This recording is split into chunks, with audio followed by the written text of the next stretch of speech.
Hello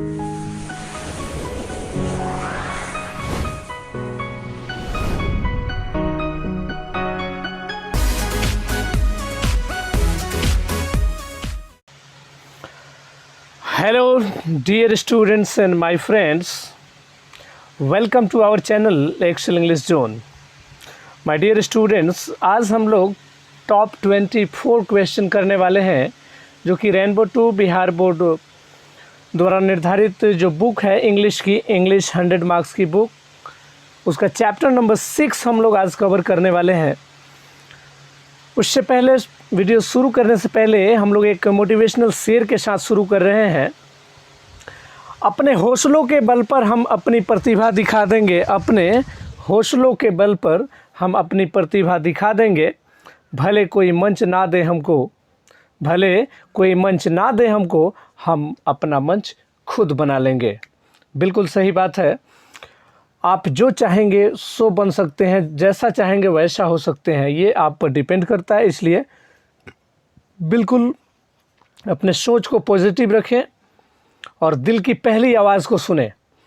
इसलिए घबराना नहीं है और शुरू से अंत तक इस वीडियो को देखें, बिल्कुल कंसंट्रेट होकर, एकाग्र होकर देखें। तो चलिए शुरू करते हैं बिना किसी देरी के। पहला क्वेश्चन नंबर 1, शिगा नोया। जी हाँ, शिगा नोया वाज बर्न इन, यहाँ पर ए जो है ये गलती है थोड़ा सा, तो ए को आप लोग नहीं नोट करेंगे। Shiga Noah was born in dash, यानी कि शिगा नोया का जन्म कब हुआ था। तो आपको दिमाग में सोचना है कि इसका राइट आंसर क्या होगा। Option A 1873, option B 1853, option C 1883, option D 1893। तो बिल्कुल इसका सही जवाब है option number C is the right answer. जी हाँ, ऑप्शन नंबर सी सही आंसर है। फिर यहाँ क्वेश्चन नंबर 2 में हम लोग देखते हैं Shiga Noah was died in, यानी कि शिगा नोया की मृत्यु कब हुई। तो 1971 में इनकी मृत्यु हुई थी। तो option number B is the right answer.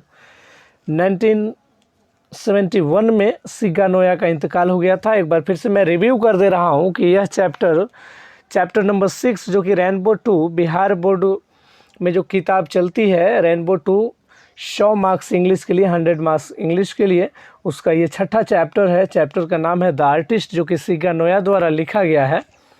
तो उसी कड़ी में हम लोग आगे बढ़ते हैं क्वेश्चन नंबर 3 की तरफ। Question number 3, Shiga Noah was celebrated a Japanese dash, यानी कि शिगा नोया अपने आप को सेलिब्रेट करते थे किस प्रकार से। एक जापानीज क्या थे वो, तो नोवेलिस्ट थे यानी कि उपन्यासकार थे, बी में ड्रामाटिस्ट थे यानी कि नाटककार थे, ऑप्शन सी पोएट थे यानी कवि थे, option D short story writer थे यानी कि एक छोटा कहानी लिखने वाले थे, यानी कि छोटे कहानियों के लेखक थे। तो it's right answer is option number D. जी हाँ, छोटी छोटी कहानियाँ इन्होंने लिखा है, शॉर्ट स्टोरी राइटर थे जो कि जापान से ताल्लुक़ रखते थे। शिगा नोया याद रखिएगा क्योंकि ये क्वेश्चन आए दिन पूछता है। Next question number 4, Shivi. जी हाँ, Shivi was a an dash, यानी कि शिवी क्या था, इसके बारे में सोचना है। आर्टिस्ट, टीचर, ड्राइवर या राइटर। तो ऑप्शन आपको बिल्कुल बारीकी से देखना है। Option A artist, B teacher, C driver, D writer. तो it's right answer is option number A. Option number A is the right answer. Shivi क्या था, एक आर्टिस्ट था यानी कि कलाकार था।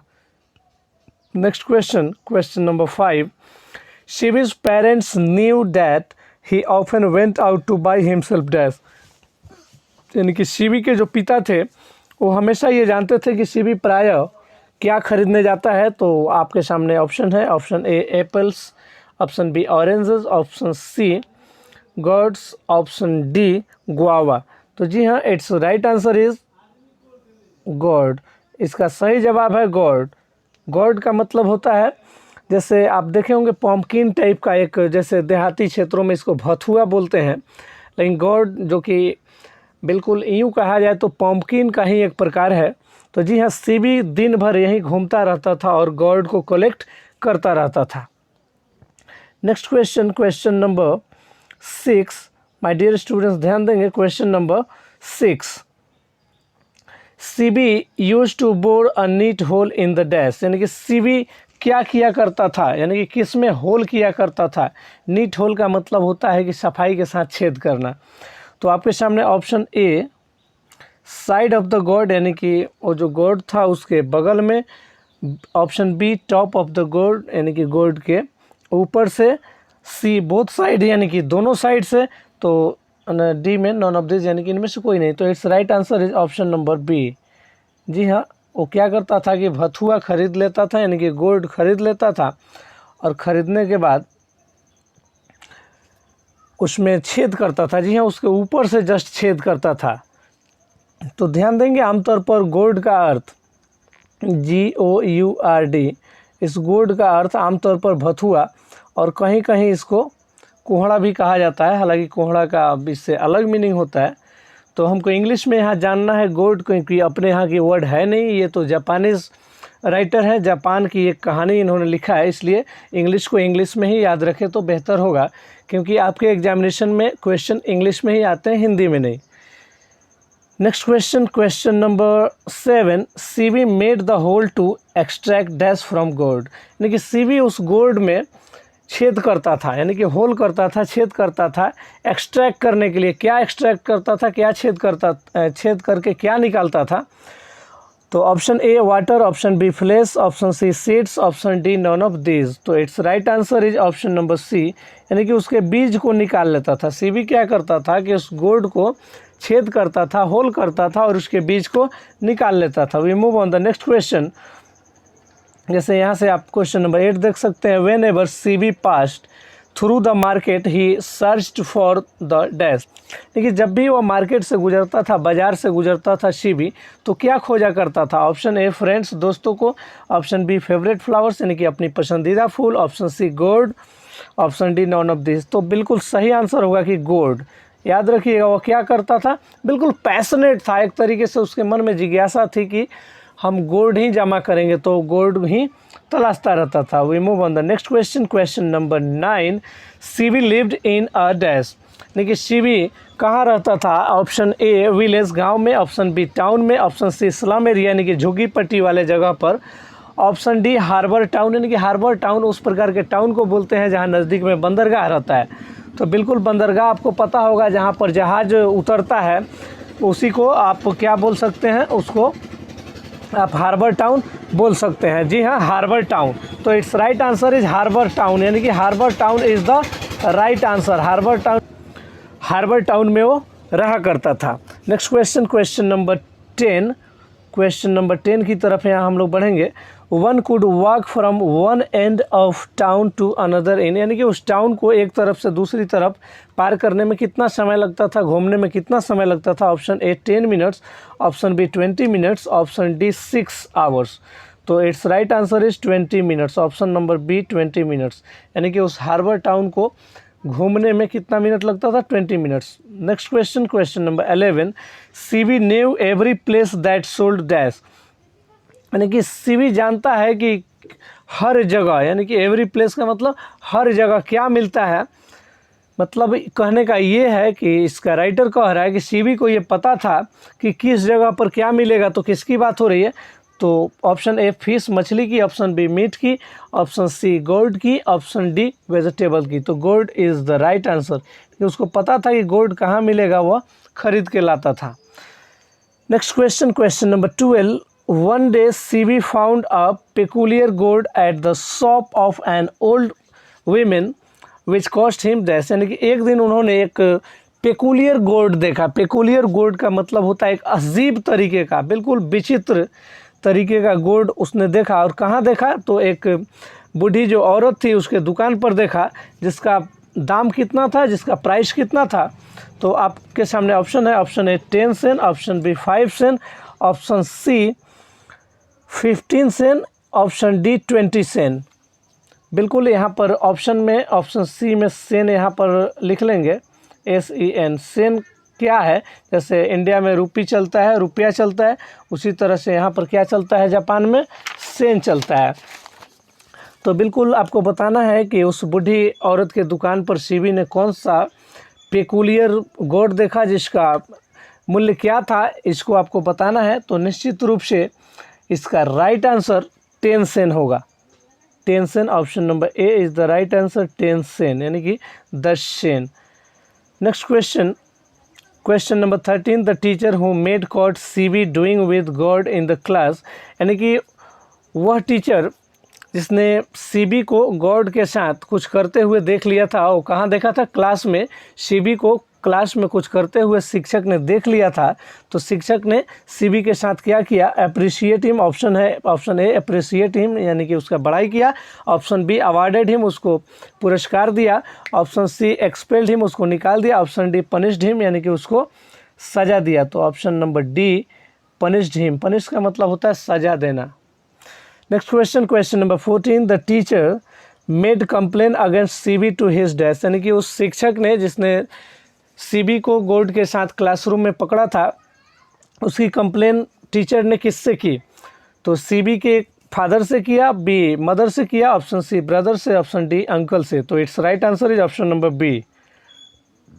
ऑप्शन नंबर बी मदर, यानी कि उसकी माँ से उन्होंने शिकायत किया। Next question, question number 15, the artist is a dash, यानी कि द आर्टिस्ट जो लिखा गया है सिगा नोया के द्वारा, ये क्या है? शॉर्ट स्टोरी है, नोवेल है, ड्रामा है, आर्टिकल है? तो जी हाँ, option number A is the right answer, short story. ये क्या है? द आर्टिस्ट एक शॉर्ट स्टोरी है, एक छोटी कहानी है जो कि सिगा नोया के द्वारा लिखा गया है। Question number 16, who has written the story the artist, यानी कि द आर्टिस्ट जो स्टोरी है इसको किसने लिखा है? Option A Pearl S Buck, option B Martin Luther King Junior, option C Shiga Naoya, option D Kamala Das. तो बिल्कुल कॉन्टेंट्स अगर आपको याद होगा, कॉन्टेंट्स का वीडियो ऑलरेडी मैं अपलोड कर दिया हूँ, आप बिल्कुल चेक कर सकते हैं प्लेलिस्ट, और वहाँ से जाकर आप उस वीडियो को ज़रूर देखें, क्योंकि उस वीडियो लेक्चर को देखने से कम 10 मार्क्स की तैयारी आपकी हो जाने वाली है। जी हाँ, रेनबो 2 कॉन्टेंट्स आपको देखना ही देखना चाहिए, क्योंकि 10 नंबर्स की जो बात है। तो क्वेश्चन नंबर 16, द आर्टिस्ट किसने लिखा है? तो option number C is the right answer, Shiga Naoya. बिल्कुल Shiga Naoya is the right answer. Next question, question number 17, Shiga Naoya was a dash short story writer, यानी कि सिगा Noah क्या थे, कहाँ के स्टोरी राइटर थे? इंडियन, यानी कि इंडियन थे। बी में ब्रिटिश, यानी ब्रिटेन के थे। सी में जापानीज, यानी जापान के थे। ऑप्शन डी अमेरिकन, यानी कि अमेरिका के थे। तो जी हाँ, very first I have told you that Shiga Naoya belongs to Japan. तो ये जापानीज थे, पहले ही मैंने वीडियोस के शुरू में बता दिया कि ये जापान के थे, इसलिए Japanese is the right answer, option number C Japanese. तो सिगा नोया एक जापानीज शॉर्ट स्टोरी राइटर थे। Next question, question number 18, question number 18, Seibei was passionately interested in dash, यानी कि सीबी जो है पैशनेट हो चुका था, बिल्कुल ललायित हो चुका था, उसकी रुचि जग चुकी थी। वो किस में रुचि जगी थी? तो गॉड्स में। गॉड्स मतलब वही भथुआ जो पम्पकिन का एक प्रकार है। वेजिटेबल्स यानी सब्जी में, सी पम्पकिन में, डी पाम में। पाम का मतलब ताड़ होता है, ताड़ का वृक्ष होता है। तो option number A is the right answer. बिल्कुल मैंने शुरू में ही बताया है कि ये जो चैप्टर है द आर्टिस्ट चैप्टर, ये बिल्कुल इसमें सीबी कैरेक्टर है, सीबी के माता पिता हैं और टीचर हैं, और इसमें गॉड की कहानी है। सीबी हमेशा क्या करता है? गॉड कलेक्ट करता रहता है, यानी कि गॉड को ही वो संकलन करता है, उसी के साथ वो छेड़छाड़ करता है। नेक्स्ट क्वेश्चन, क्वेश्चन नंबर 19, सीबी was dash old and at dash school, यानी कि सीबी कितने साल का था और किस स्कूल में था? यानी कि 12 years old, option A 12 years old primary, option B 14 years old middle, option C 15 year old high school में था, option D none of this. तो it's right answer is option number A 12 years और primary school में था। जी हाँ, 12 साल का रहता है। Seibei was 12 years old and they were in primary school, यानी कि वो प्राइमरी स्कूल में था। और बिल्कुल 12 ईयर्स ओल्ड बच्चा कितना सेंस होता है उसके पास, आप पता लगा सकते हैं। Next question, question number 12, CB did not appreciate baked गोड बिकॉज डैश, यानी कि सीबी को जो है पकाया हुआ गोड पसंद नहीं था, क्योंकि अब इसमें ऑप्शन आपको देख के सही कारण बताना है। It had no real power, उसके अंदर वास्तविक शक्ति नहीं थी। B it had no real life, उसके अंदर सही जीवन नहीं था। Option C it had no real beauty, यानी कि उसके पास सही सुंदरता नहीं था। जी हाँ, बिल्कुल सही आंसर है, क्योंकि सीबी को लगता था कि पका हुआ गोड जो है सुंदर नहीं होता है, और देखने में भी अच्छा नहीं लगता है, इसलिए option number C it had no real beauty is the right answer. Next question, question number 21, सीवीज फादर वर्क एट दैश, यानी कि सीवी के पिता कहाँ काम करते थे, किस में काम करते थे, बारबेंडर शॉप में, यानी कि जहाँ पर छड़ को जोड़ा जाता है, बांधा जाता है, उसके दुकान में। ऑप्शन बी कारपेंटर शॉप यानी कि बढ़ई के दुकान में। ऑप्शन सी बार्बर शॉप यानी कि हजाम के दुकान में, यानी कि जो बाल कटता है। Option D none of this. तो it's right answer is option number B carpenter shop. तो बिल्कुल सही आंसर, कारपेंटर के दुकान में सीबी के पापा काम करते थे। Next question, question number 22, the old women ask dash for the God, यानी कि जो बूढ़ी औरत थी उन्होंने गोल्ड के लिए कितना रुपया कहा, यानी कि जब दुकान पर बूढ़ी औरत के दुकान पर एक पेकुलियर बिल्कुल विचित्र गोल्ड सीबी को मिला, तो सीबी को उसके लिए कितना कॉस्ट बताई वो बूढ़ी औरत, इसको आपको ऑप्शन में पिक करना है। Option A 10 cent, option B 5 cent, option C 10 cent and option D 15 cent. तो it's right answer is option number A, क्योंकि शुरू में ही ऐसा एक क्वेश्चन मैंने बताया है। तो 10 सेंट में उसने उसको खरीदा। Next question, question number 23, the curio dealer, जी हाँ, क्यूरियो डीलर उस प्रकार के डीलर वितरक को कहते हैं जिसको जिज्ञासा रहती है किसी चीज़ को वितरित करने का, खरीद के वितरण करने का।